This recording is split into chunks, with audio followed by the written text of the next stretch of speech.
Alors bonjour à tous, prenez place, entrez, soyez pas timides, c'est vrai qu'après on inscrit tout le monde à l'entrée, donc on va les laisser rentrer, mais on va regarder tout de suite le numéro 30. J'entrerai dans ces portes, c'est le numéro 30.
J'entrerai dans ces portes avec la joie dans mon cœur. Je voudrais louer le Seigneur. Je dirai, voici le jour que l'Éternel a fait. Qu'il soit pour nous tous un sujet de joie. Un sujet de joie, un sujet de joie. Qu'il soit pour nous tous un sujet de joie.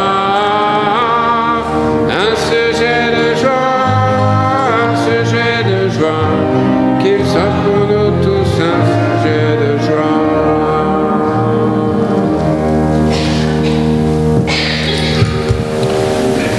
Je regardais la liste des chants et je pensais à ce qu'avait fait Wesley la semaine dernière, qui avait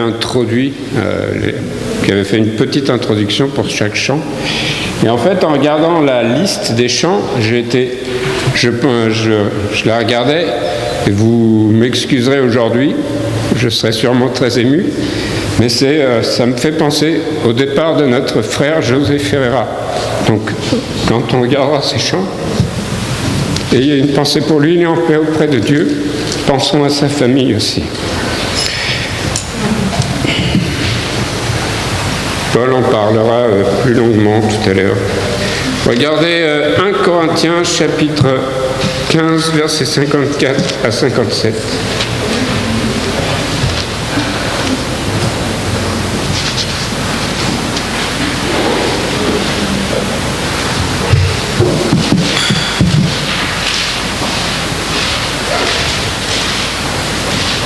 « 1 Corinthiens 15, 54 à 57. »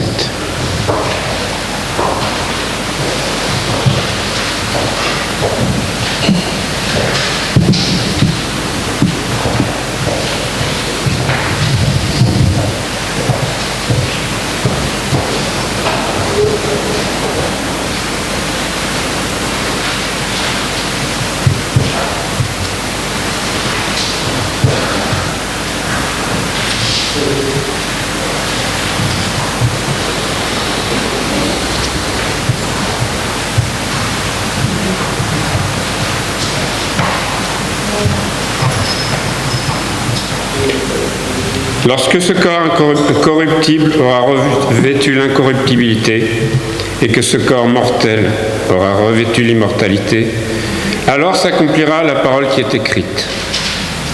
La mort a été engloutie dans la victoire. Ô mort, où est ta victoire? Ô mort, où est ton aiguillon? L'aiguillon de la mort, c'est le péché, et la puissance du péché, c'est la loi. Mais grâce soit rendue à Dieu qui nous donne la victoire sur notre Seigneur Jésus-Christ. Prions. Seigneur, oui, nous savons que pour nous, pour chrétiens, la mort n'est qu'un passage, Seigneur.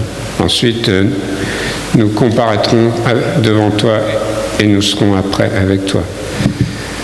Nous te remercions pour ta parole que nous pouvons partager et la fidélité de ceux qui sont dans ta maison, Seigneur.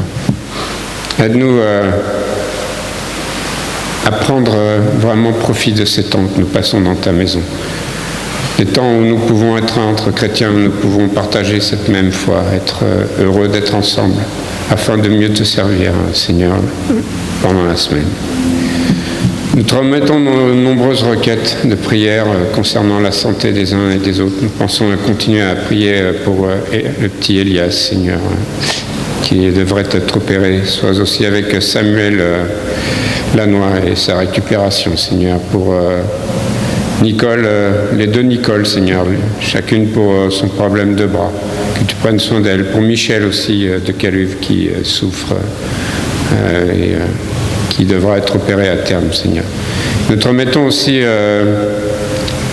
la famille de Cyril et Betty.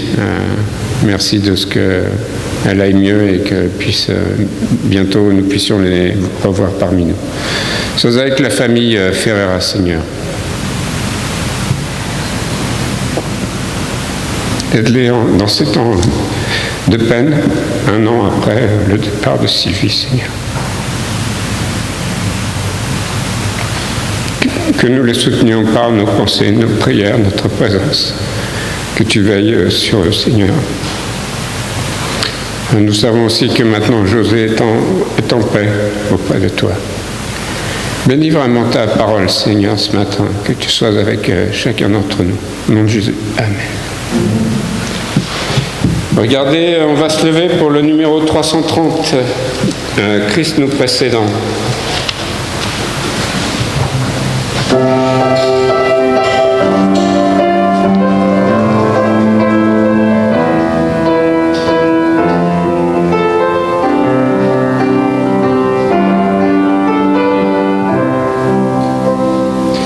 Christ nous précédant, marchons en avant sur le chemin de la vie.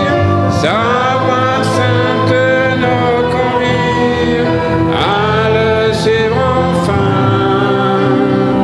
au séjour divin. Luttes et labeurs,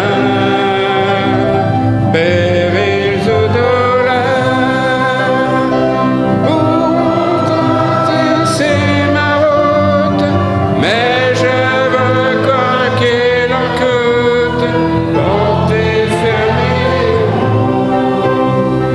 ton divin drapeau. Le bonheur s'enfuit, le deuil me poursuit. Il me faut souffrir pour mais j'ai dans mon cœur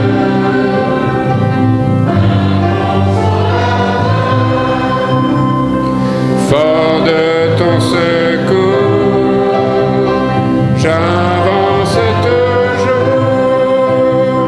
Soutiens mon faible courage, achève en moi ton ouvrage, et que parfois je sois tout un temps, et que parfois je sois tout à toi. Regardez le numéro 204. Non, 152. Il me conduit. Non, j'ai dû m'en mêler les pinceaux, non. 152. Il me conduit. Merci, Anne. 152. Enfin, 152 pour les musiciens. Et vous avez l'écran.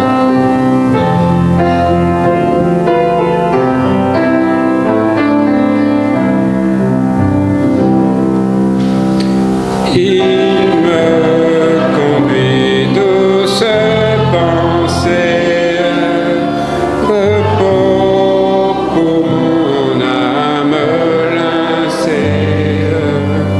En tout lieu son regard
s'asseoir. Or, comme moi, vous devez écouter les infos et comme moi, vous avez entendu que le virus est loin de disparaître. Au contraire, il est donc en train de repartir au nombre de contaminations, le nombre de gens qui rentrent dans les hôpitaux, qui se retrouvent en réanimation et même le nombre de décès augmente de semaine en semaine. Donc tout ça pour nous dire qu'il faut que nous continuions à être vigilants et à faire ce que nous faisons. Donc vous portez tous le masque, c'est bien. Vous avez vu qu'on a quand même rouvert la crèche, donc doucement on reprend nos activités habituelles, même si on n'a toujours pas la leçon à 10 heures, parce qu'on ne veut pas en fait que les gens partent et reviennent, changent de siège. On veut réduire au maximum les potentielles contaminations. C'est pour ça qu'on continue à fonctionner comme on le fait. Donc soyez vigilants aussi pour les autres, et quand on sort de l'église, vraiment évitons d'être trop proches. On peut se parler un peu plus d'un mètre, donc continuons à être rigoureux. David va nous afficher les chiffres de la mission.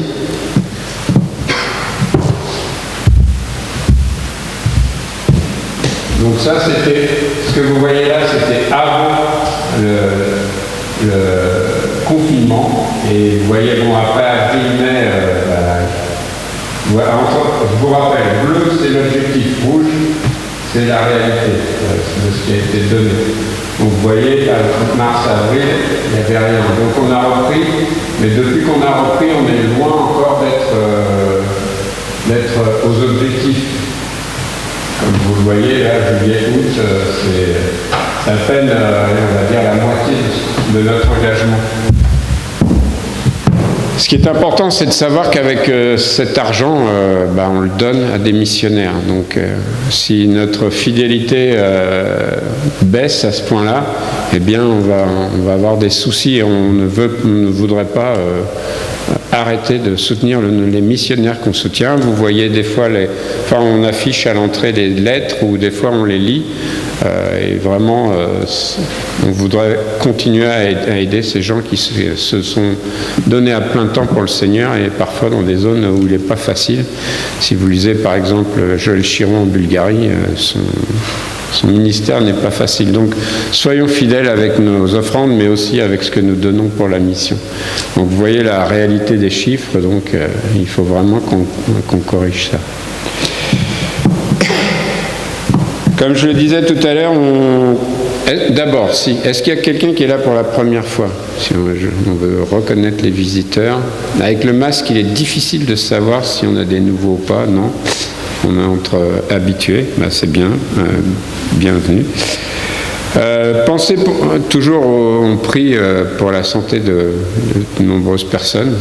J'en ai cité quelques-uns dans ma prière. Donc on a Michel de Caluve que j'ai pas vu, mais je pense qu'elle doit être à la crèche.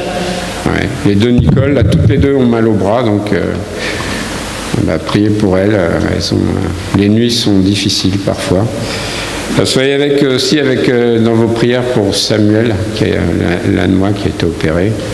Le petit Elias, le petit enfant de Françoise, qui a un problème de souffle au cœur et qui aura aussi besoin d'être opéré. Comme je l'ai dit tout à l'heure, peut-être, beaucoup le savent peut-être, d'autres non, mais José Ferrara est maintenant auprès du Seigneur.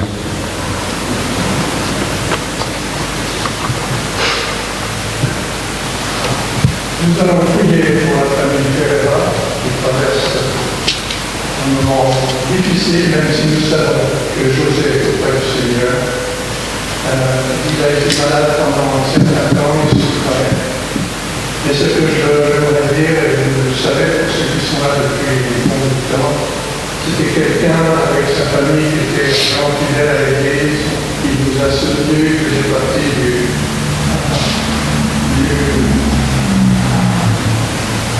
Mais il a été diacre, entre autres.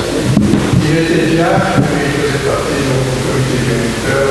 Il était un ami sur lequel on pouvait vraiment compter pendant des années. J'ai eu le privilège et l'honneur de baptiser baptisé en avril 1978. Et j'ai eu aussi le privilège de baptiser 16 enfants qui sont des adultes maintenant. Et vraiment, ça a été un privilège et une joie de les avoir avec nous ici pendant un grand nombre d'années. Prier pour la famille, parce que la séparation, c'est toujours difficile, même quand on sait que ça va venir.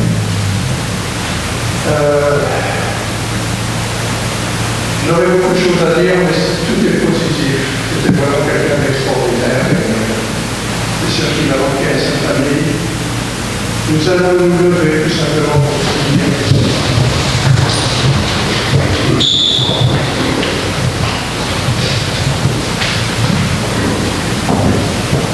Seigneur, ce matin, nous voulons te rendre grâce pour le privilège que nous avons de connaître Joseph Ferreira, son témoignage, sa fidélité, ici même dans l'Église.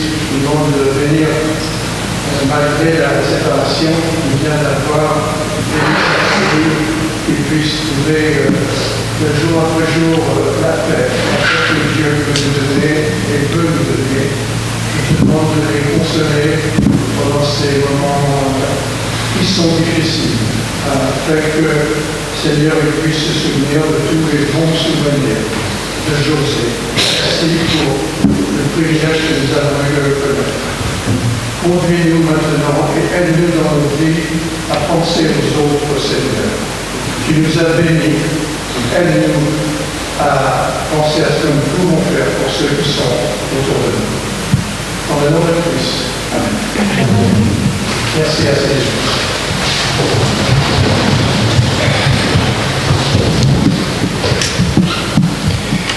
Les autres, on ne connaît pas encore la date des funérailles. Pour les dates un peu spéciales à venir, alors on va avoir le baptême de Camille. Voilà. Ça sera le 18 octobre. Il y a, je ne sais pas si on a parlé d'heure. Comment? On a parlé d'heure, Camille, pas encore? 16 heures. 16 heures. Donc notez 16 heures le 18 octobre, le baptême de Camille. Ouais, c'est ça qu'elle a le temps de chauffer. Bon, t'es habitué à l'Atlantique, au Portugal, elle est fraîche quand même.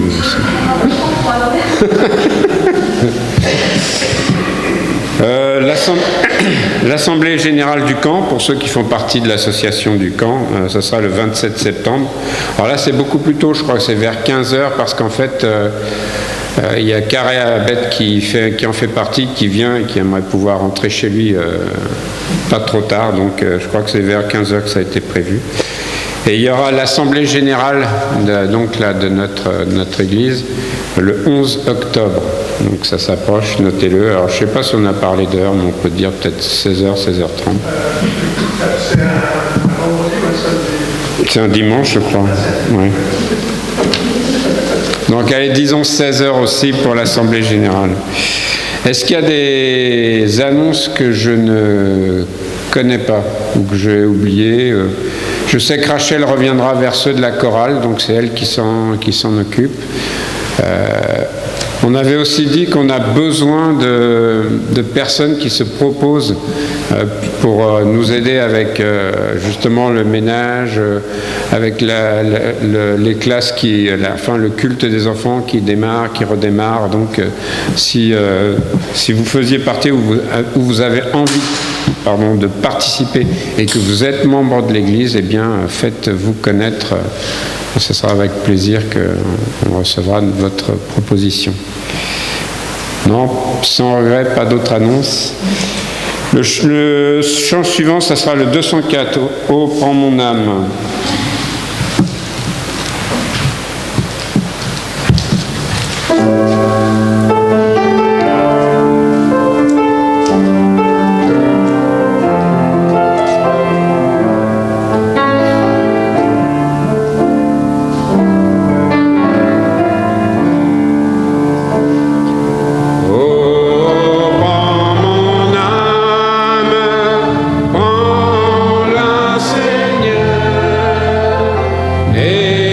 Que ta flamme brûle en nous.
il va venir.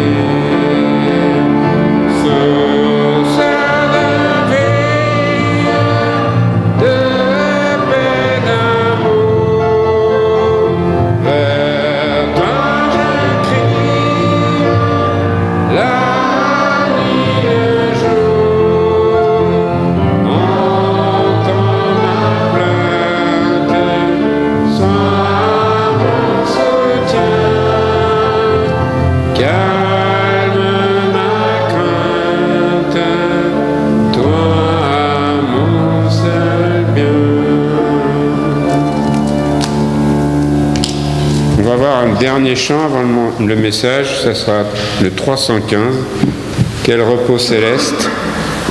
Alors je ne vous ai pas beaucoup fait lever, donc vous allez vous lever pour ce chant et je vous ferai asseoir à la fin de la troisième strophe. Le 315, Quel repos céleste.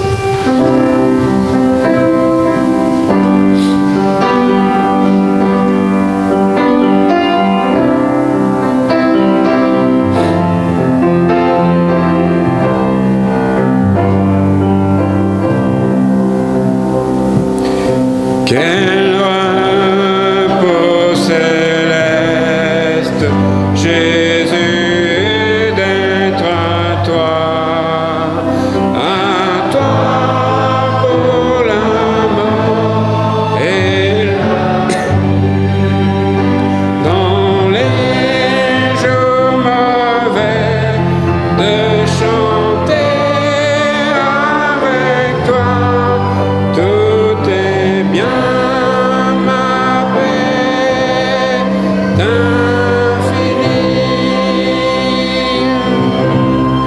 Quel repos,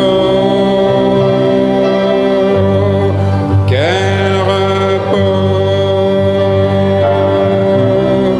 quel repos, quel céleste repos, quel repos céleste, mon fardeau n'est plus libre par le sang du calvaire. Tous mes ennemis, Jésus les a vaincus. Gloire et louange à Dieu, notre Père. Quel repos, quel repos, quel repos, quel céleste repos, quel repos céleste, tu conduis mes pas, tu me combles de tes richesses dans ton grand amour. Chaque jour tu verras déployer envers moi ta richesse. Quel repos, quel repos, quel repos, quel céleste repos. Vous pouvez vous asseoir, on va chanter la dernière.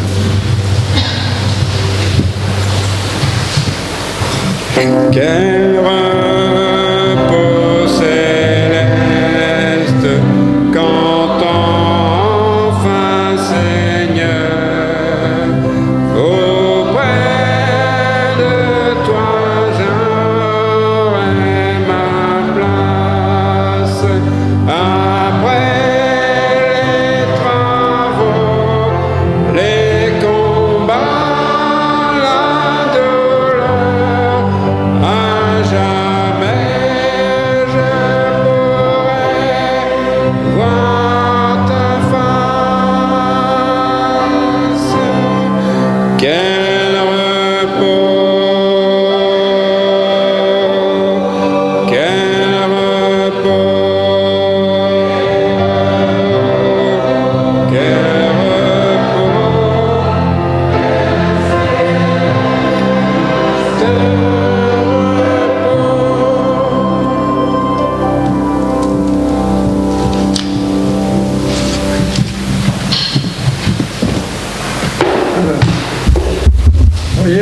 vais venir avec moi, mais je la laisse là.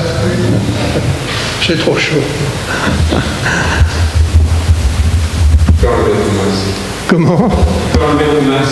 Ah oui, merci. Oh, merci Thiago. Vous voyez, il est là pour m'assister et ça me rend bien service.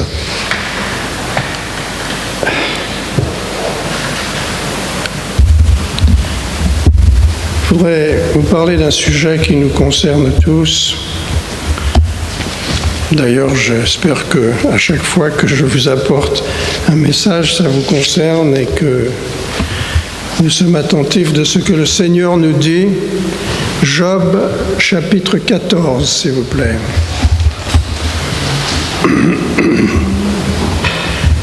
Job 14.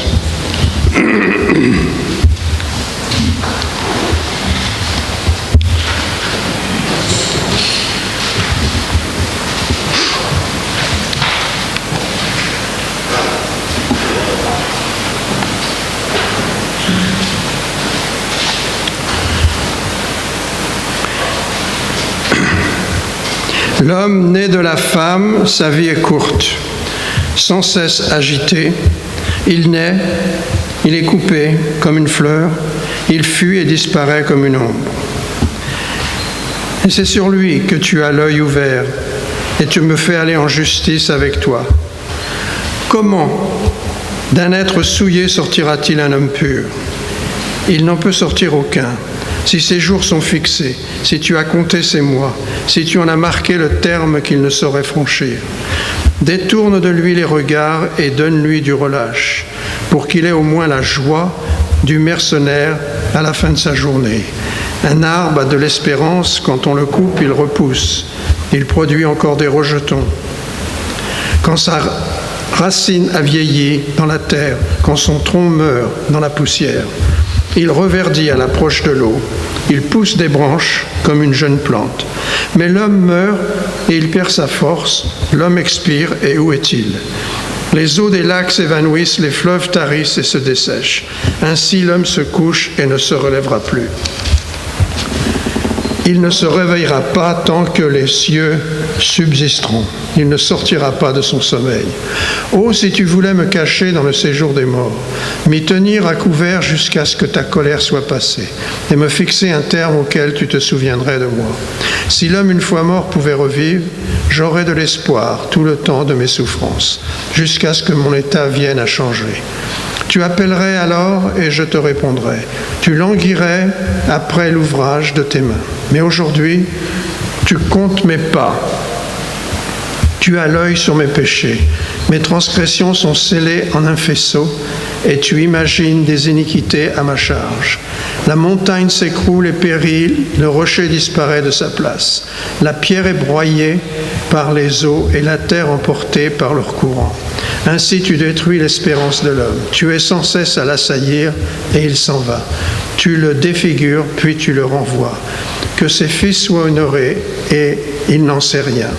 Qu'il soit dans l'abaissement, il l'ignore. C'est pour lui seul qu'il éprouve de la douleur en son corps. C'est pour lui seul qu'il ressent de la tristesse en son âme. Le livre de Job devrait être d'une certaine manière un encouragement pour tous les chrétiens.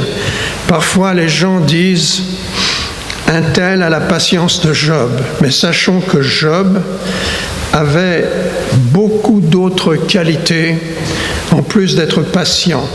C'était un grand homme de Dieu. Les adversités, les tragédies, la douleur, le chagrin, la souffrance, tout cela, Job a bien connu, comme les 2 premiers chapitres du livre nous le disent. Il a souffert la perte de ses serviteurs, de son troupeau. Il a perdu ses 10 enfants et ensuite sa santé. Il était couvert d'ulcères de la plante des pieds jusqu'au-dessus de sa tête. Et la Bible nous dit, dans Job toujours, « Et Job prit un tesson pour se gratter et s'assit sur la cendre. » Chapitre 2, verset 8. Sa femme lui avait dit, « Tu demeures ferme dans ton intégrité, maudis Dieu et meurs. » Et ensuite, nous pouvons lire dans le chapitre 2, verset 11, « 3 amis de Job, Éliphaz de Théman, Bildad de Shuach et Tsophar de Nama, apprirent tous les malheurs qui lui étaient arrivés, et ils se concertèrent et partirent de chez eux pour aller le plaindre et le consoler. » Et alors une grande partie du livre de Job nous donne les dialogues, ou disons les discours entre Job et ses amis. Et le chapitre que nous avons lu il y a un instant nous donne la réplique de Job à son ami Sophar. Et dans le chapitre 14, nous trouvons la philosophie de Job sur l'homme ici sur terre et dans le au-delà. Et dans sa réplique à Sophar, Job fait la déclaration qu'il fera confiance à Dieu jusqu'à sa mort. Et au verset 19 du chapitre précédent, en réponse à Sophar, Job dirige ses remarques à Dieu lui-même. Ici, dans le chapitre 14, nous trouvons 5 questions que Job pose dans les versets 3, 4, 10, 14 et 16. Et je voudrais prêcher sur les 5 questions de Job ce matin. La première question se trouve au verset 3. « Et tu me fais aller en justice avec toi ?» L'introduction de cette première question se trouve au verset 1. « L'homme né de la femme, sa vie est courte, sans cesse agitée. Il naît, il est coupé comme une fleur, il fuit et disparaît comme une ombre. » Cette description de la vie d'un homme est suffisante pour nous faire vraiment réfléchir, pour ne pas dire refroidir. Quand on pense à la brièveté de notre vie, les amis de Job le critiquaient. Ils l'ont traité d'hypocrite, de menteur. Ils l'ont accusé d'essayer de cacher des péchés secrets dans sa vie. Et Job pose alors cette question. « Et c'est sur lui que tu as l'œil ouvert, et tu me fais aller en justice avec toi. » Job, en fait, pose la question à Dieu en répondant à Sophar. Est-ce que vous réalisez ce que Job dit ici? Je vais vous le lire. « Je dois faire face au jugement qui m'attend. Je sais que ma vie est courte et pleine de problèmes. Je sais qu'il ne me reste que très peu de temps et je serai amené en jugement. » Une des choses les plus difficiles pour un pasteur, c'est de montrer aux hommes et aux femmes qu'ils auront à faire face au jugement de Dieu, un jour convenu.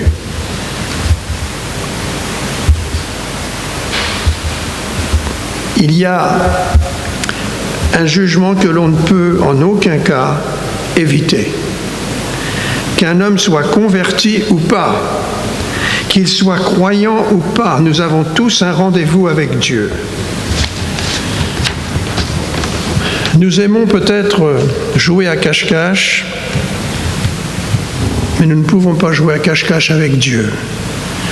Et nous pensons peut-être que les mauvaises choses de notre vie passeront inaperçues. C'est se tromper, de penser que c'est un jeu de chance.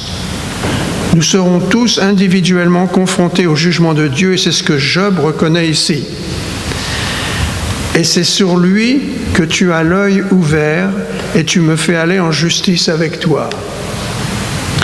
Rien n'y changera, que vous ayez une longue vie ou pas. Et si vous le souhaitez, j'espère que vous vivrez longtemps. Mais vous devrez rencontrer Dieu. Vous vivrez peut-être au-delà de la promesse de Dieu de minimum 70 ans. Mais un jour, il faudra être en face de Dieu. Vous vivrez peut-être jusqu'à 100 ans. Et vous deviendrez célèbre à cause de votre longévité. Mais il faudra rencontrer Dieu. Même si vous avez acquis parmi les hommes les plus grands honneurs. Et donc, il serait plutôt raisonnable de venir maintenant à Dieu dans sa miséricorde et régler toutes choses maintenant. Et mettre de l'ordre dans notre vie. Nous devrions écouter la parole de Dieu à travers la plume du prophète quand il dit à un bon roi « Donne tes ordres à ta maison, car tu vas mourir et tu ne vivras plus. » Ésaïe 38:1. Mettez de l'ordre dans vos affaires. Réglez bien vos affaires. Il faudra rencontrer Dieu. Il y aura un rendez-vous que personne ne peut annuler. Et puis le prophète Amos dit « Prépare-toi à la rencontre de ton Dieu. » Il faudra rencontrer Dieu comme un homme pense pouvoir s'en tirer à sa manière. On ne peut pas faire de compromis. Et j'ajouterais que l'homme le plus sage parmi nous est celui qui est prêt pour, je dirais, cette rencontre avec Dieu. Vous qui êtes convertis, ne soyez pas nonchalants ou indifférents, car nous sommes tous concernés, car nous savons que Dieu jugera nos œuvres. Nous irons au ciel, c'est sa promesse, mais ce que nous faisons passera en jugement. Il n'y a pas que les méchants qui seront jugés. L'Épître aux Corinthiens nous rappelle que nos œuvres seront jugées par le feu, et si nos œuvres résistent au feu, nous recevrons une récompense. Ça veut dire que si nous avons fait des œuvres pour Dieu, nous avons servi Dieu sincèrement, par la foi, et non pas pour notre gloire, alors nous serons récompensés. Mais si nos œuvres ne résistent pas au feu, nous perdrons tout. Oui, nous aurons la vie éternelle, mais nous n'aurons pas de récompense du tout. L'apôtre a donné la charge suivante à Tite. Cette parole est certaine et je veux que tu affirmes ces choses afin que ceux qui ont cru en Dieu s'appliquent à pratiquer de bonnes œuvres. Tite chapitre 3, verset 8.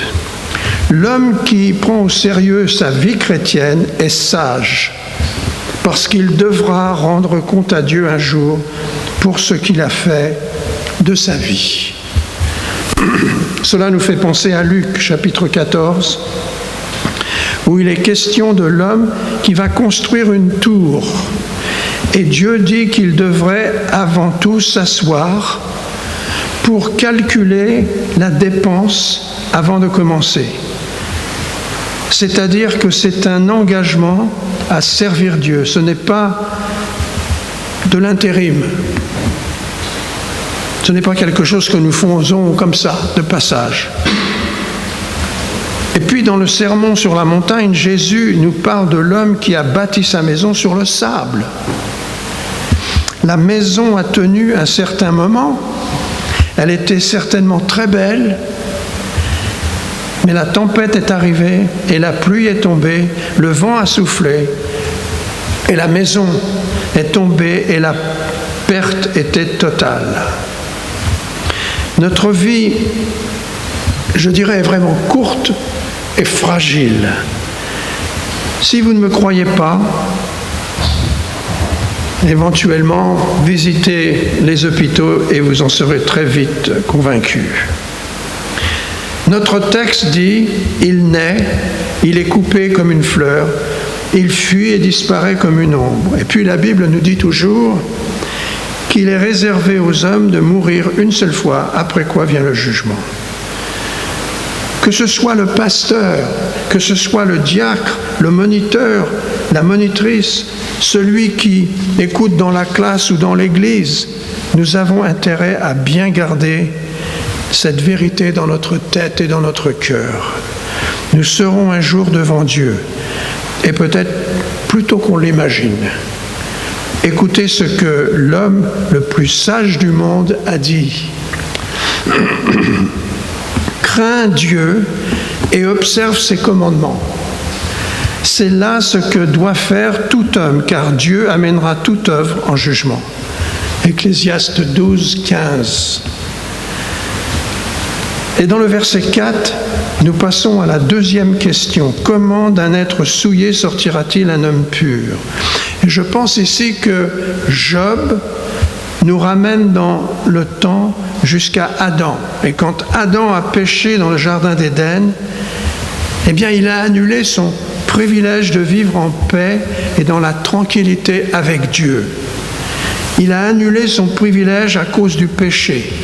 Le péché est entré dans sa vie. C'est pourquoi, comme par un seul homme, le péché est entré dans le monde, et par le péché la mort, et qu'ainsi la mort s'est étendue sur tous les hommes, parce que tous ont péché. Tout le monde a péché. Est-ce que vous entendez bien cela? Le bon, le méchant, l'indifférent, tous ont péché. Et Job demande: comment d'un être souillé sortira-t-il un homme pur? Nous l'entendons poser cette question à ses amis. Vous m'accusez, vous trouvez toutes mes fautes. Il aurait pu dire aussi, leur dire, vous n'êtes pas mieux que moi. J'en profite pour dire qu'on ferait mieux de ne pas se permettre de critiquer la vie des autres. Car n'oublions pas que nous sommes tous pécheurs, donc vulnérables, faibles. Avant de montrer du doigt quelqu'un, regardez-vous vous-même. Le chrétien n'est pas parfait et l'inconverti ne comprend rien à la parole de Dieu.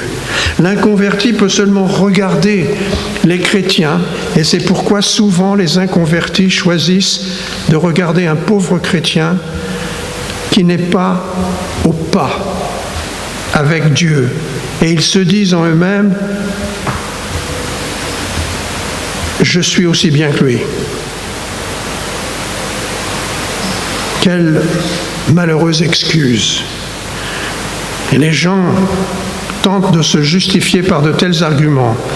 C'est ce que les amis de Job faisaient ici, mais Job est très honnête avec eux. Et il leur dit, comment d'un être souillé sortira-t-il un homme pur? Il ne peut en sortir aucun. Personne ne peut réussir à faire une telle chose. Le prophète a dit, nous étions tous errants comme des brebis, chacun suivait sa propre voie. L'apôtre Paul va tout droit à la racine du problème quand il dit « Il n'y a point de juste, pas même un seul » dans Romains 3,10. Et Job se tient donc sur une solide base et il peut s'adresser sans crainte à ses accusateurs injustes et il leur dit « Si ces jours sont fixés, si tu as compté ces mois, si tu en as marqué le terme, qu'il ne saurait franchir. » Bien des personnes de nos jours auraient intérêt à revoir ce verset. Job nous parle donc d'un rendez-vous que personne ne pourra annuler. Job dit d'une certaine manière, mes amis, il faudra régler nos comptes avec Dieu. Vous pouvez peut-être faire croire des choses à votre femme, à vos voisins, ou votre patron, ou vos amis, mais une chose est absolument certaine. Vous n'échappez pas, ou vous n'échapperez pas à Dieu. Si ces jours sont fixés, voulant dire il y a un rendez-vous avec le Créateur. Dieu sait et savait même avant notre naissance combien de jours on vivrait, combien d'heures même, et même de minutes. Dieu sait tout cela. N'oubliez pas que nous avons affaire à un Dieu qui est omniscient. Il a toute connaissance. Il est oui. Merci, il est tout puissant. Il sait tout, il connaît tout. Il est le tout-puissant. Nulle créature n'est cachée devant lui, mais tout est nu et découvert aux yeux de celui à qui nous devons rendre compte. Rappelons-nous des circonstances Quelle est la situation de Job? Il est assis dans les cendres, son corps est enveloppé d'un sac, il gratte les croûtes sur son corps avec un tesson, et ses accusateurs le jugent. Il a tout perdu, il ne lui reste rien, et Job dit, un arbre a de l'espérance quand on le coupe, il repousse, il produit encore des rejetons, mais l'homme meurt et il perd sa force. C'est un portrait plutôt morbide de l'homme. Et Job pose la question, comment d'un être souillé sortira-t-il un homme pur? Réponse, il n'en peut sortir aucun. Il est absolument impossible pour tout homme d'aller au ciel en passant à côté ou en dehors de la croix de Jésus-Christ. Il a tout payé pour nous donner la vie. Jésus a bien dit, « Je suis le chemin, la vérité, la vie, nul ne viendra au Père que par moi. » Et c'est exactement ce que Job ici fait savoir. Comment d'un être souillé sortira-t-il un homme pur? Jésus-Christ est la réponse. Il n'y a que le plan de Dieu et rien d'autre. Il y a une troisième question de Job au verset 10. Mais l'homme meurt et il perd sa force, l'homme expire et où est-il? Qu'est-ce qui lui reste? Regardez-moi, dit Job, j'avais tout et voilà ce qu'il me reste. Il a perdu ses 10 enfants, toute sa richesse. Il est couvert d'ulcères. Ses amis l'accusent faussement. Ils le traitent d'hypocrite, de menteur. Il ne lui reste plus rien et il le reconnaît ouvertement. Job pose la question, l'homme expire et où est-il? Les eaux des lacs s'évanouissent, les fleuves tarissent et se dessèchent. Ainsi l'homme se couche et ne se relèvera plus. Quelle image! Et puis le verset 13 nous dit « Oh, si tu voulais me cacher dans le séjour des morts, m'y tenir à couvert jusqu'à ce que ta colère soit passée et me fixer un terme auquel tu te souviendrais de moi. » Nous voyons ici qu'en répondant à Sophar et se défendant devant ses amis, Job s'écrie à Dieu « Ne m'oublie pas ». Il plaide la miséricorde de Dieu « Souviens-toi de moi ». Comme le malfaiteur sur la croix qui crie au Seigneur « Souviens-toi de moi quand tu viendras dans ton règne ». Job nous décrit l'homme dans le verset 10, sa faiblesse, sa fragilité, sa vulnérabilité, son état désespéré. Il regarde l'homme comme quand le péché a fait son travail. L'homme n'est plus qu'une épave brisée, pauvre, abandonnée de tous. Personne ne vient le secourir. Et alors Job pose la question, où est-il? On ne se pose pas assez cette question. L'homme expire et où est-il? Certains savants ont dit que Job était l'architecte des grandes pyramides. J'en sais rien vraiment, mais je sais que Dieu a dit de Job qu'il était... Pourtant, il a traversé des choses terribles, n'est-ce pas? Pénibles, mais il était intègre et droit. Il craignait Dieu et se détournait du mal.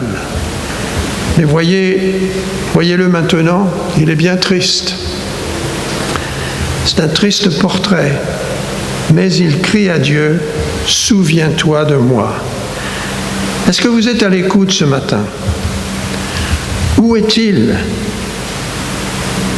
Où sont tous ceux qui ont péri ces derniers jours dans le monde? On l'entend régulièrement dans les accidents d'avions, de voitures, les noyades, la guerre, la famine, le coronavirus, le riche, le pauvre, l'athlète, l'acteur de cinéma, le grand-père, la grand-mère, le jeune. Où sont-ils? Et tous ceux qui viennent de mourir seulement depuis le début du culte. Ce matin, si un homme n'est pas prêt à rencontrer Dieu, s'il n'a pas son nom inscrit dans le livre de la vie, il serait préférable qu'un tel homme ne soit jamais né que d'être né et ensuite qu'il meure sans le Sauveur. C'est bien pourquoi Job pose la question, où est-il ? L'argent ne vous sauvera pas. Une merveilleuse vie de famille non plus. Les plus grands honneurs, le prestige ne peut pas nous sauver. Regardez Job. Il nous dit, je suis malade, seul, désespéré. Essayons de comprendre Job. Oh, si tu voulais me cacher dans le séjour des morts, m'y tenir à couvert jusqu'à ce que ta colère soit passée. Qu'est-ce que Job dit dans notre vocabulaire ? Dieu, je n'en peux plus. Fais quelque chose pour moi jusqu'à ce que ta colère passe et fixe un terme auquel tu te souviendras de moi. Je suis impuissant. Ma richesse a disparu, mes enfants sont morts, ma femme s'est tournée contre moi, mes amis aussi, je n'ai plus rien. Dieu ne m'oublie pas. Savez-vous que nous allons tout droit vers la même situation d'une certaine manière, et ne pensez pas y échapper.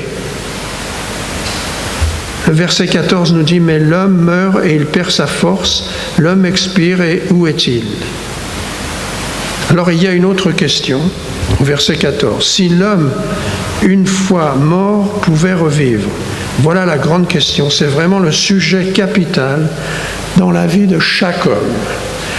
Vous pouvez prendre note et ne l'oubliez jamais, vous revivrez en Jésus-Christ. Il a dit à ses disciples, et c'est quelque chose qui est extraordinaire, ne l'oublions pas. Il leur dit, parce que je vis, vous vivrez. La mort, pour l'enfant de Dieu, n'est pas la fin de tout. La mort marque le passage d'une chambre des vivants à une autre chambre des vivants, pour tous les convertis. Vous savez que vous n'avez pas eu plus de choix que moi en venant dans ce monde, et ce sera pareil pour l'autre monde. Vous y serez, que cela vous plaise ou pas. Et s'il y a eu un temps où vous n'étiez pas, il n'y aura jamais un temps où vous cesserez d'être. Cela est aussi certain que le soleil se lèvera demain matin. Et croyez-moi, nous, et seulement nous, allons décider où vous passerez l'éternité, ou au ciel, ou en enfer, ou dans la cité de Dieu, ou dans les régions des maudits. Il n'existe que 2 endroits, pas 3, mais 2. Je n'oublierai jamais la nuit où je me suis converti. Je savais que j'allais tout droit, loin de Dieu, en enfer. Et c'est pour ça que j'ai réveillé mon oncle à minuit pour qu'il me montre comment je pouvais recevoir Christ et avoir la vie éternelle. Donc ce n'est pas le ciel, l'enfer ou le purgatoire.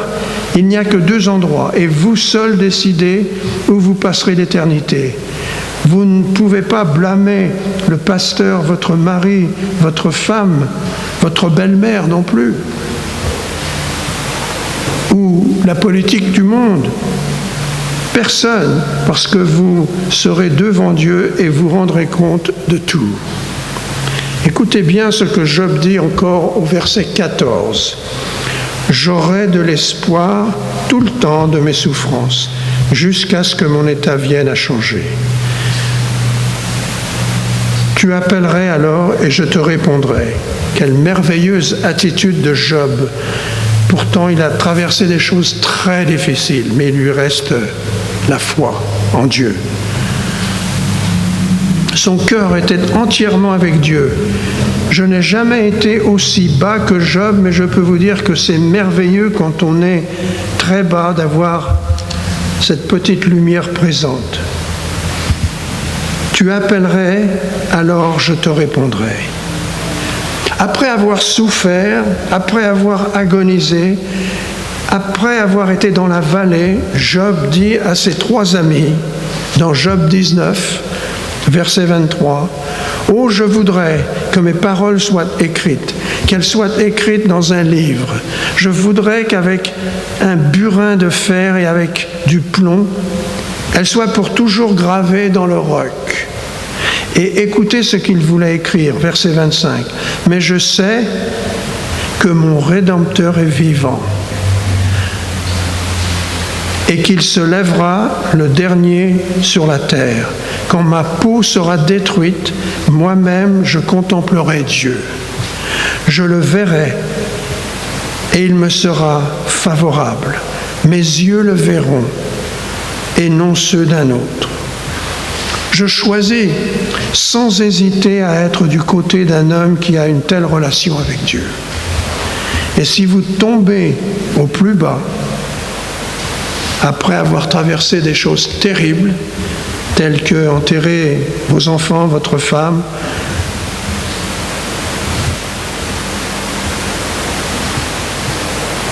même s'ils se sont tournés contre vous, vos biens, tout a disparu.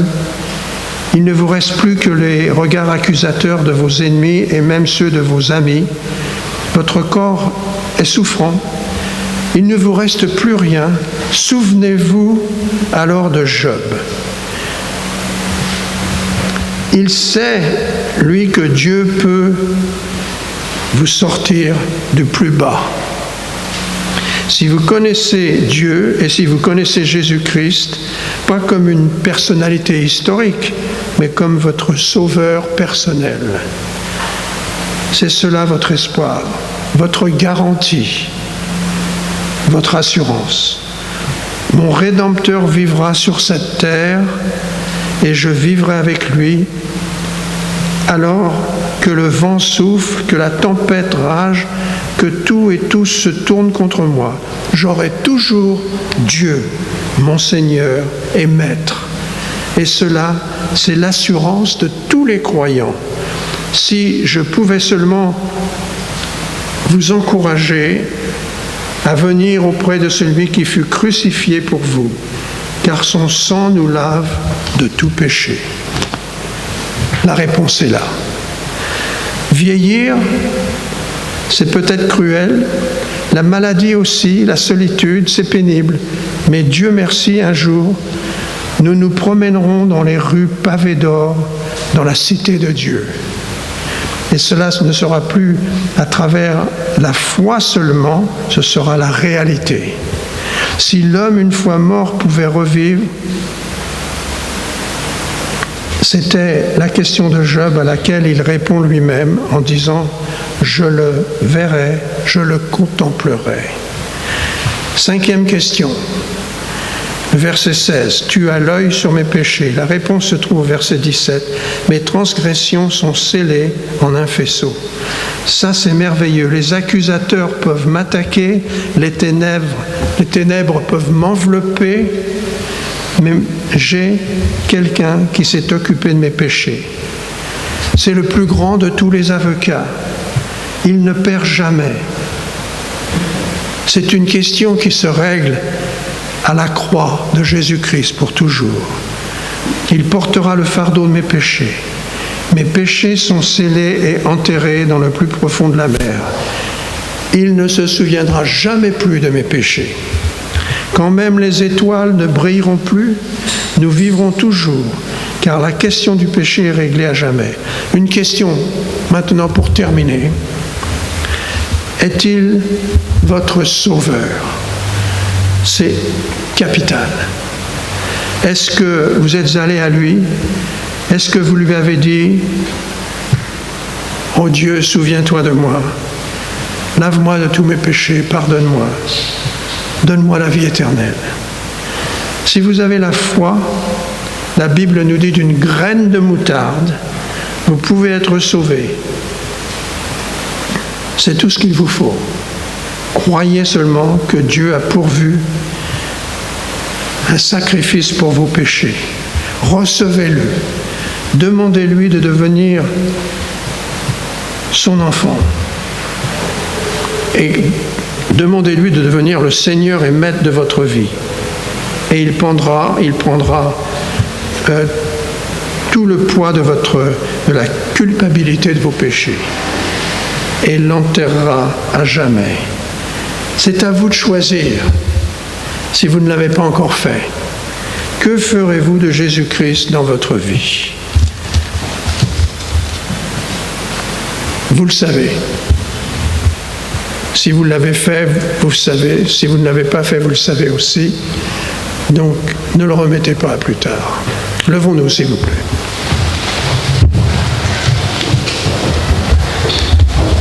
Nous allons demander à Thiago de revenir nous diriger dans un cantique d'appel.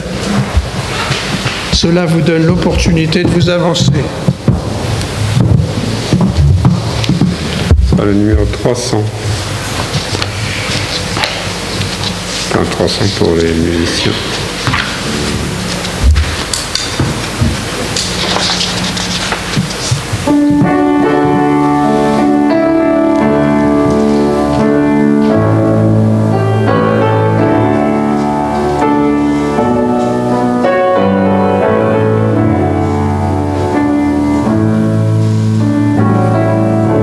Apparemment, il n'y aurait un souci.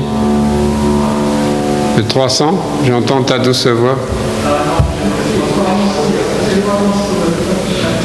Alors, on en avait plusieurs, bon, on peut faire aussi le 386. On avait un chant de plus en fait aujourd'hui. 386. Voir mon Sauveur face à face.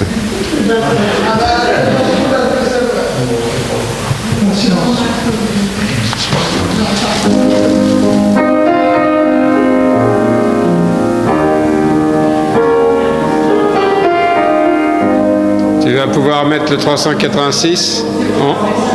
Excusez-nous. Voir mon Sauveur face à face, voir Jésus dans sa bonté. Oh, joie aux suprêmes grâces, au bonheur félicité. Oui, dans ta magnificence, je te verrai divin roi. Pour toujours en ta présence, je serai semblable à toi. Ta gloire est encore cachée sous un voile ensanglanté. Bientôt sera révélée ton ineffable beauté. Oui, dans ta magnificence, je te verrai divin roi. Pour toujours en ta présence, je serai semblable à toi. Avant de chanter,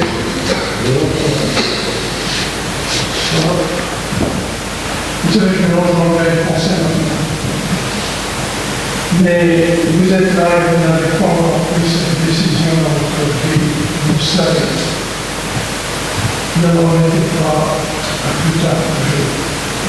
Vous voulez vous avancer, vous allez dire, oui, j'aimerais recevoir Christ, ou alors vous pouvez me voir un peu plus tard. Nous allons prier, je vous demande de baisser la tête, s'il vous plaît. Baisser la tête et nous allons prier juste avant si vous dites que oui, pasteur, je n'ai pas encore pris cette décision qui est très importante pour moi, je voudrais vous faire lever la main. Si vous n'avez pas encore fait. Je ne veux pas dire que vous êtes l'enfant de Dieu ce matin. Levez la main. Seigneur, nous te demandons de continuer à nous guider dans notre vie. Aide-nous, Seigneur, non seulement être reconnaissant pour ce que tu as fait pour nous et penser aux autres. Faire savoir aux autres que Jésus est votre. Dans le nom de Christ. J'entends bien l'extrait. La troisième. Oh, quel transport d'allégresse quand tes yeux baissés sur moi.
fallait que je fasse de chimiothérapie. Donc, je le ferai seulement arrivant aux États-Unis, ce qui veut dire début novembre. Donc, je vous demande de continuer de prier pour cette situation mésothélienne de santé. Merci pour votre prière. Seigneur, peu de gens ont souffert comme Job, peu de gens ont tant perdu, Seigneur. Mais en tout temps, il t'est resté fidèle, Seigneur, même quand on se moquait de lui, Seigneur. Nous sommes heureux et bénis de pouvoir lire ce livre, Seigneur, de voir le courage de cet homme qui jamais ne t'a renié, Seigneur, jamais ne t'a critiqué malgré les terribles souffrances par lesquelles il est passé. Aide-nous à en tirer vraiment une leçon pour nos vies, Seigneur, à arrêter de nous plaindre, à arrêter de peut-être critiquer d'autres pour ce que nous vivons, Seigneur, mais à rester fidèle, à savoir que tu nous dis que les épreuves ne sont pas au-delà de nos forces, celles que tu fais par lesquelles nous passons, Seigneur. Aide-nous à réaliser cela, aide-nous à avoir le courage de nous tourner vers toi et de chercher encore plus, Seigneur, ta présence et ton aide dans nos vies. Également, nous savons que nous avons à témoigner, Seigneur, pour toi. Beaucoup nous entourent et ne te connaissent pas. Et tu nous choisis pour être ceux qui peut-être les croiseront et auront à leur témoigner. Nous serons peut-être ceux que tu veux être les témoins, Seigneur. Et nous, à ne pas nous détourner de leurs besoins, de leur salut, Seigneur. Nous remettons entre tes mains vraiment à nouveau ceux pour qui nous avons prié. Je te prie à nouveau aussi spécialement pour la famille de José Ferreira, Seigneur, des jours, des semaines, des mois à venir pour eux. Garde-les. Sois aussi avec notre pasteur et sa santé, Seigneur. Donne de la sagesse aux médecins et que le meilleur traitement puisse lui être donné, Seigneur. Garde cette semaine. Aide-nous vraiment à nous souvenir de tes paroles. Au nom de Jésus. Amen. Alors, bonne semaine.